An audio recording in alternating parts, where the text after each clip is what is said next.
सुप्रभात, जय हिंद। आप लोग कैसे हैं? उम्मीद करता हूं कि आप लोग अच्छे होंगे।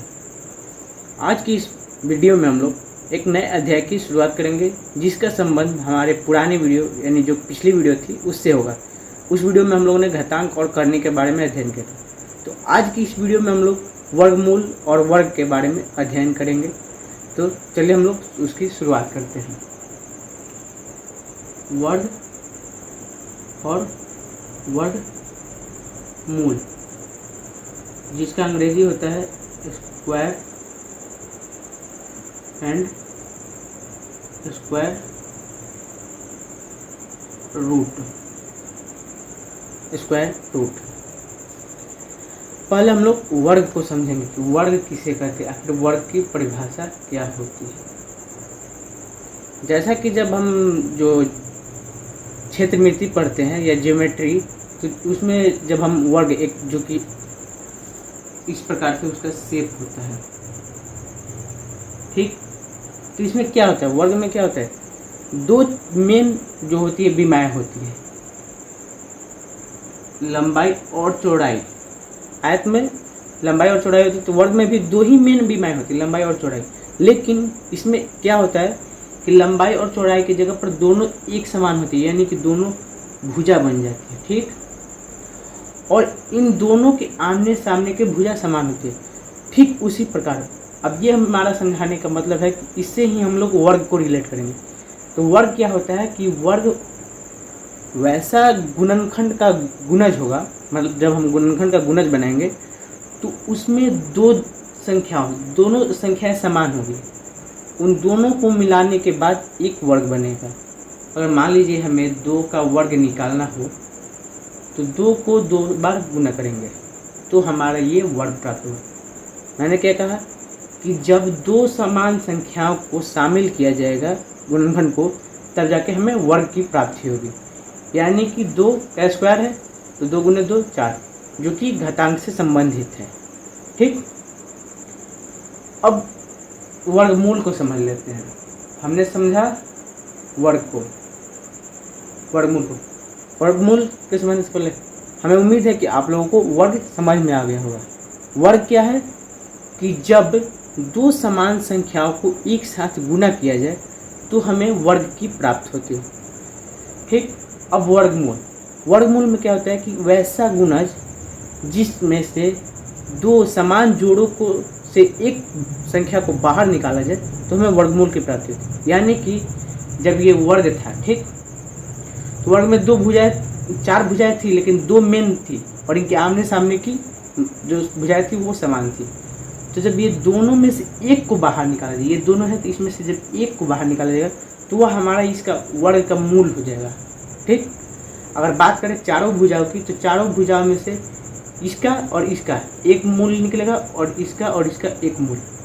यानी कि 2 संख्याओं में से एक समान संख्या को बाहर निकाला जाए तो वर्गमूल की प्राप्ति होगी। जैसे हम लोग देख सकते हैं, और मान लीजिए 4 है, ठीक, और वर्गमूल को निकालने के लिए इस चिन्ह का प्रयोग किया, जैसे हम लोगों ने करनी में सीखा था कि वो 4। और उस समय जब करनी हम बताए थे तो उस समय बताए थे कि यहाँ पर जब कुछ नहीं लिखा हो, यानी इसका मतलब है कि 2, यहाँ पर 2 छिपा, अर्थात 4 के पावर 1/2, ठीक। अब 4 का गुणनखंड करेंगे, 2 दूनी 4, तो यानी कि 2 का जब स्क्वायर किए तो हमारा 4 प्राप्त हुआ। अब इसकी पावर 1/2, ठीक। ये 2 कट गया है, यानी कितना हुआ प्राप्त में 2। यानी कि वर्गमूल क्या था कि जब 2 समान संख्या हो, उनमें से एक संख्या को बाहर हल के रूप में निकाला जाए, आंसर के रूप में निकाला जाए, तो हमें वर्गमूल की प्राप्ति होती है। अब हम लोग वर्ग को निकालना सीखेंगे, कोई जो संख्या होंगी उनका वर्ग निकालेंगे और फिर समझेंगे हम लोग।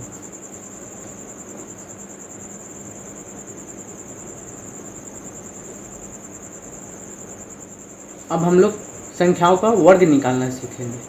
पहले हम उदाहरण लेते हैं बिना दशमलव वाली संख्याओं को। मान लीजिए 25 है, इसका हमें वर्ग निकालना है। वर्ग निकालने के क्या करना होता है कि जो संख्या दी रहती हुई आधार के रूप में, उसको उसी के साथ एक बार गुना किया जाता है। यानी कि 25 को पुनः 25 के साथ गुना। जब 25 को 25 के साथ पुनः गुना करेंगे तो हमारा जो प्राप्त होगा उत्तर वही हमारा वर्ग होगा। यानी 25 में जब 25 से गुना करेंगे तो 625। ठीक इसी प्रकार हम अगर 12 का स्क्वायर निकाले यानी कि वर्ग निकाले तो 12 में 12 से गुना करेंगे, जिसका आंसर हमें प्राप्त होगा 12 12 144। ये हुआ बिना दशमलव संख्या का। अब हम लोग दशमलव वाली संख्याओं का वर्ग निकालने की कोशिश करेंगे। मान लीजिए हमने निकाला 1.5 का वर्ग। ठीक, 1.5 का, इसे दो तरीके से निकालेंगे। पहले तो सिंपल तरीका से निकालते हैं। पहले 1.5 इसको नहीं मानेंगे, इसको 1.5 नहीं माने, इसे सीधा 15 मानेंगे। 15 का वर्ग यानी 15 का वर्ग करना होगा तो इसे गुना किए, और दशमलव कभी रखेंगे लेकिन दशमलव लिखेंगे लेकिन दिमाग में हमें 15 को कंसीडर करना है। जब इसका वर्ग निकालेंगे तो 225 आएगा, क्योंकि गुना करने पर हमारा ये 225 है। 50 25, 5 एकम 5 7, 5 एकम 5 और 1 एकम 1, 2 2 5। ठीक, अब देखिए दशमलव के बाद कितने अंक है? 1 अंक। इसमें दशमलव के बाद 1 अंक, यानी कि जब दोनों दशमलव के बाद 1 अंक और 1 अंक यानी मिला के कितना हुआ? 2 अंक, यानी कि दशमलव के बाद 2 अंक होंगे। यह हमारा हुआ। अब दूसरा तरीका, इसे भिन्न के रूप में बदलेंगे। ये जो दशमलव संख्या है इसे भिन्न में बदलेंगे तो दशमलव को काटेंगे और बटा में 1 बैठाएंगे। और दशमलव जब बता रहे थे तो उसमें भिन्न बदलने के वक्त बताया था कि दशमलव के बाद जितनी संख्याएं होती है उतना शून्य देते हैं। तो 1 अंक है तो 1 शून्य मैंने दे दिया और इसका वर्ग किया। पुनः 15/10 गुने 15/10। 15 का 15 गुना किए तो 225 और 10 में 10 से गुना करेंगे तो 100 बराबर 2.5 हमारा आंसर प्राप्त हुआ। ठीक, अब हम एक भिन्न जो है भिन्न संख्या उसका निकालेंगे। मान लीजिए 3/4 का हमें वर्ग निकालना है। 3/4 का तो क्या करेंगे? अंशों का वर्ग निकालेंगे और हरों का वर्ग निकालेंगे, लिख देंगे, हमारा आंसर प्राप्त होगा। 3 में 3 से गुना, 4 में 4 से गुना, 3 9 4 चौके 16। ठीक, अब हम लोग वर्ग जब निकाला जाता है तो कौन कौन से संख्या मतलब होगी अंत में जिसका वर्ग मूल प्राप्त होगा या वर्ग उस संख्या का प्राप्त होगा।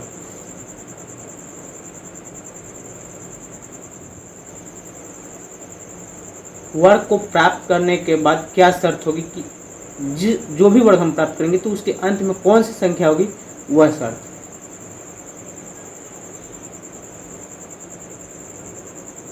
जब भी हम किसी भी संख्या का वर्ग प्राप्त करेंगे तो उसके अंत में 0 4 6 5 9 3 4 5 यही सब संख्याएं होंगी। क्यों?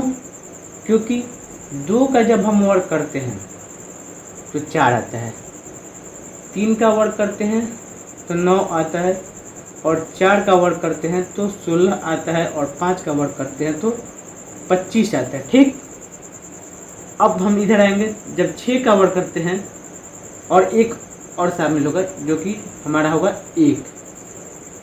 6 का वर्ग करेंगे तो 36, 7 का वर्ग करेंगे तो 49, 8 का वर्ग करेंगे तो 64, और 9 का वर्ग करेंगे तो 81, 1 का वर्ग करेंगे तो 1, और 0 का वर्ग करेंगे तो 0।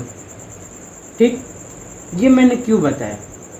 क्योंकि यही जो अंक है ये किसी भी संख्या के अंतिम में शामिल होते हैं। 0 1 2 3 4 5 6 7 8 9 यही जो अंक है ये हर एक संख्या के अंत में शामिल होकर के नए संख्या का निर्माण करते हैं। तो देखिए जब 1 का वर्ग निकालेंगे तो 1 अंतिम में आएगा, 0 का निकालेंगे तो 0, 2 का 4, 3 का 9, 4 का 16, तो 16 का इकाई अंक क्या है? 6, और 5 का स्क्वायर करेंगे तो इकाई अंक 5। फिर वही रिपीट हो रहा है, 6 का 36, 6 इकाई, 9 4 1, यानी कि यही हमारा अंत जो होगा अंतिम में वर्ग में प्राप्त होगा। अगर 3 हो, 7 दिया हो, 8 दिया हो और कुछ 2, ये जब 4 संख्या दी हो और बोले कि इनको पहचानिए कि ये वर्ग है कि नहीं, तो वो गलत होंगे। चलिए एक उदाहरण से इसे हम लोग आसानी से समझ लेते हैं।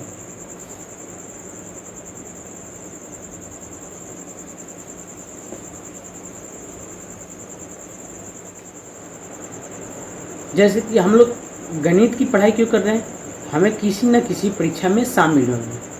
जब हम किसी भी परीक्षा में शामिल होंगे तो शायद हो सकता है किस प्रकार के प्रश्न है, जैसे कि निम्न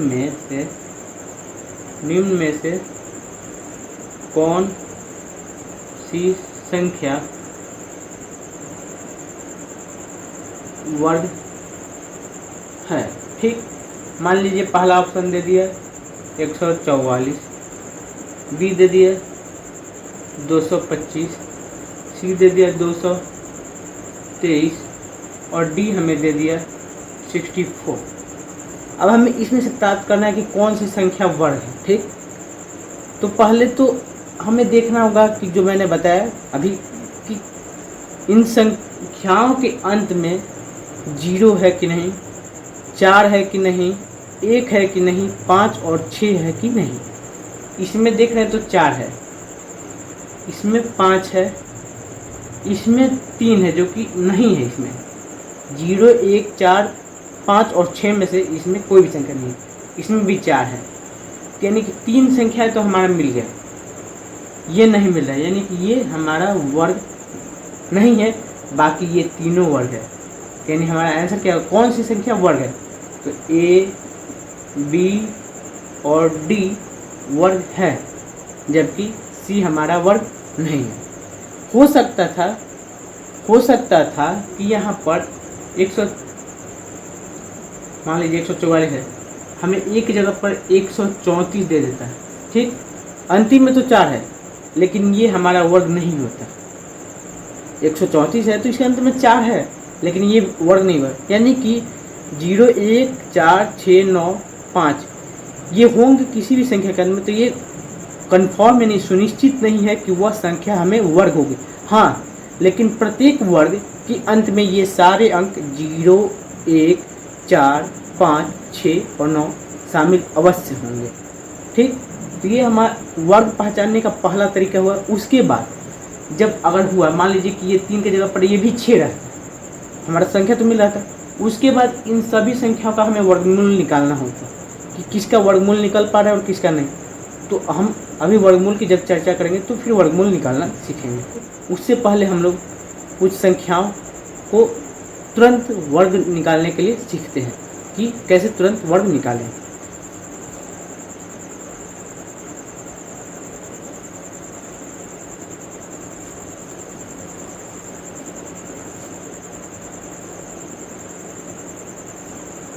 मान लीजिए जिन संख्याओं के अंत में 3 हो,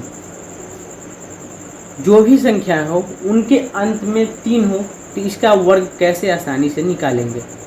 तो इसके लिए क्या करना होगा कि जो ये इकाई संख्या पर है, इकाई अंक पर है, तो उसे पहले लिखेंगे 3 गुने 3 यानी 3 के 9। आसानी से सीखते चलेंगे। 3 गुने 3 9 हुआ। उसके बाद अब क्या करेंगे कि ये हुआ 1 और 1, इसे गुना करेंगे। 1 में 1 से गुना किए, ये अलग हुआ खंडा, 3 खंडा बनाना होगा। उसके बाद जो होगा हमारा 1 और 1 को जोड़ेंगे,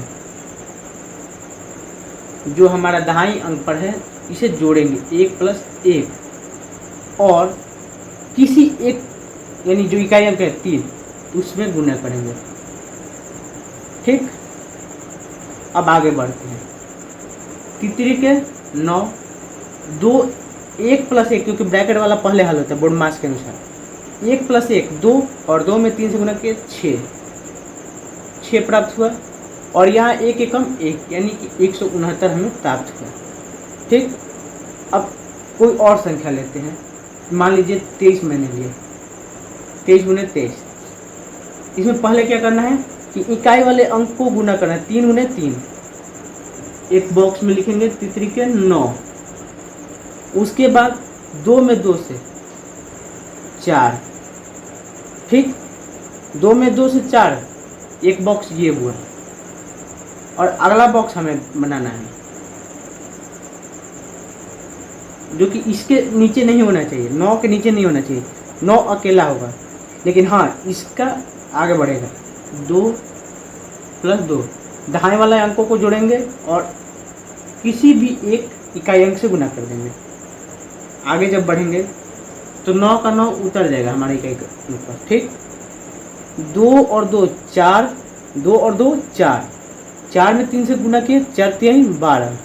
तो हम लोग जानते हैं कि जब भी दहाई अंक हो या सैकड़ा में अंक आ जाए, ठीक, उसका इकाई अंक को लिखते हैं, ठीक, और उसके जो दहाई अंक हो या उसके बाद जो भी अंक बचते हैं उन्हें हासिल के रूप में लिखा जाता है।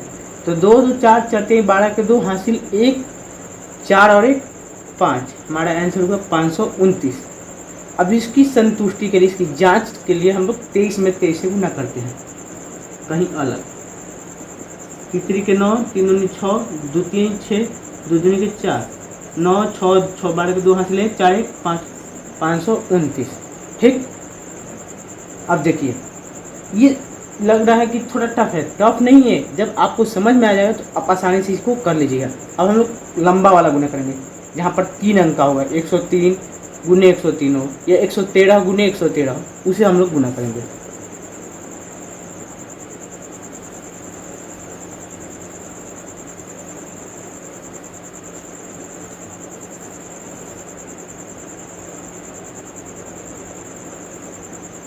एक 103 गुने 103, पहले क्या हुआ, इकाई अंक को गुना और इसे एक बॉक्स के अंदर लिख देंगे।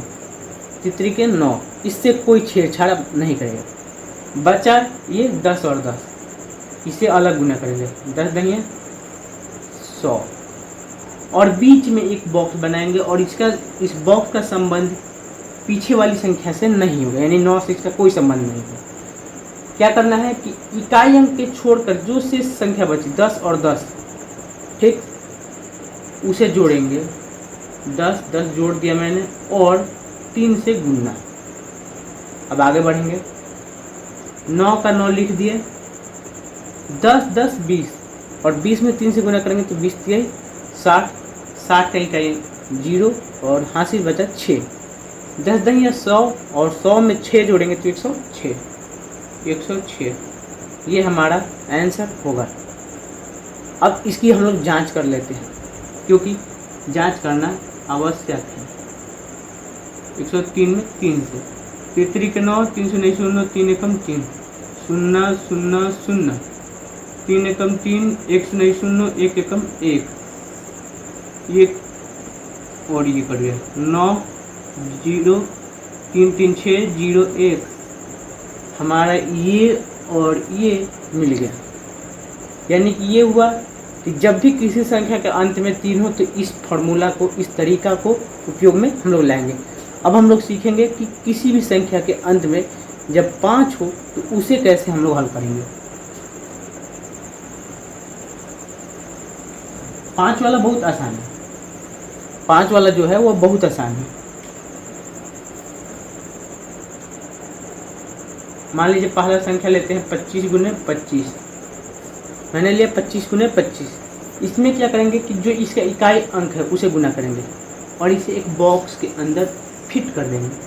50 25, बचा क्या 2 और 2, यानी दहाई अंक हमारे पास बचे। तो जो शेष संख्या बचेगी 2 प्लस 2 बचा, ठीक नहीं सॉरी, पहले जो संख्या बची दोनों उसको गुना किए और अंत में प्लस 2 कर दिए, ठीक। अब 25 को उतार देंगे, 2 2 4 4 2 6, 625 ये हमारा आंसर है। इसे हम लोग जांच कर लेंगे। 25 में 25 से गुना, 50 25, 5 2 10 2 12, 2 5 10 की 0 हासिल 1, 2 3 4 1 5, 625 आंसर। अब कोई बड़ा संख्या लेते हैं, जैसे 105 होता है, देखते हैं कि वह सही आ रहा है या नहीं। 105 गुने 105, क्या करना है, पहले 5 गुने 5 करके इसे बॉक्स में रखना है। फिर उसके बाद शेष जो संख्या बचेगी उसे गुना करेंगे। 10 में 10 से गुना किया, और ये जो संख्या है इसी को जोड़ना है। यहाँ पर 2 था तो 2 जोड़ दिए थे।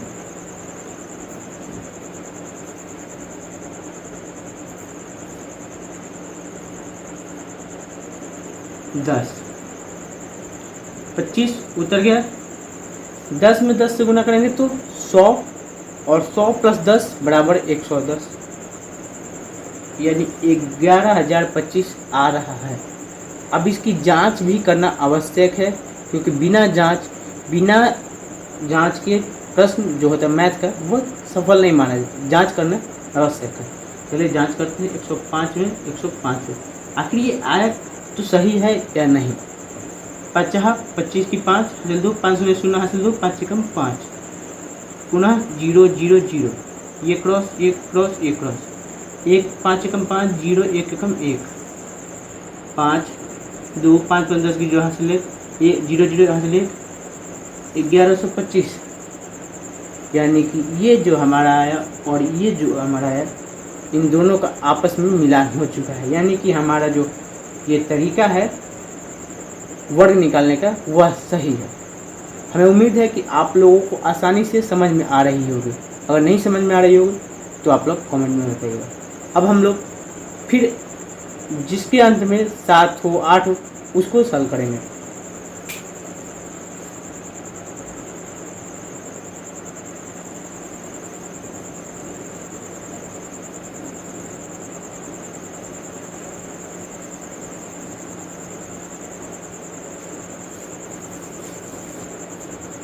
अच्छा, अभी 2 8 4 उसको छोड़ देते हैं। पहले इसी को जो पहले वाला तरीका था जो 13 यानी कि जिसके अंत में 3 हो उसका तरीका अपनाते हैं।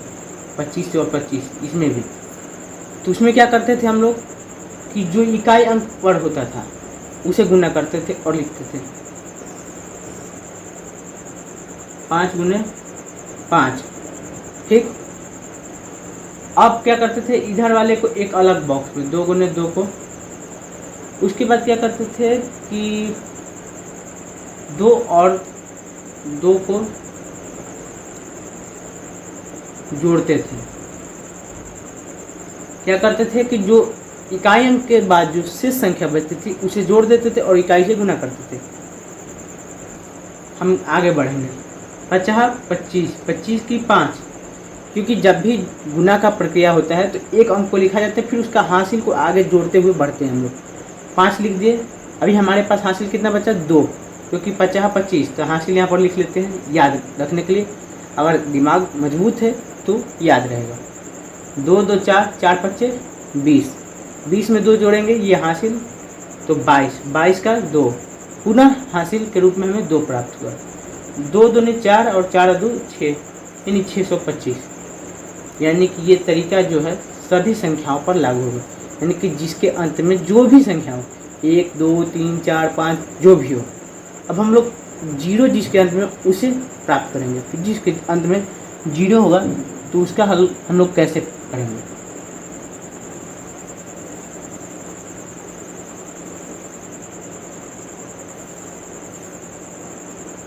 दस गुने 10। ठीक, तो ये 0 वाला बहुत आसान होता है, इसे हल करने में कोई दिक्कत नहीं है। जितना 0 हो उतना 0 लिख देंगे, 0 और 0 लिख दिए। शेष जो बची संख्या है इसे आपस में गुना कर देंगे, 1 में 1 से 1, यानी हमारा आंसर हो गया 100। अगर 20 हो और 20 में गुना करना है यानी कि 20 का वर्ग निकालना है तो 2 0 है, 2 0 लिख दिए। 2 में 2 से गुना 400, आंसर हमें प्राप्त हो गया। अगर 60 का वर्ग निकालना है तो 60 गुने 60, 2 0 लिख दिए, 6 6 36, यानी कि हमारा आंसर प्राप्त। तो आज की वीडियो में इतना ही। अगली वीडियो में हम लोग वर्गमूल निकालना सीखेंगे। और आप लोगों से एक विनम्र निवेदन हुआ कि आप लोग चैनल को सब्सक्राइब कीजिए और लिंक को आगे शेयर कीजिए ताकि अधिक से अधिक लोगों का सहयोग और स्नेह हमें मिल सके। धन्यवाद। जय हिंद। आपका दिन शुभ हो।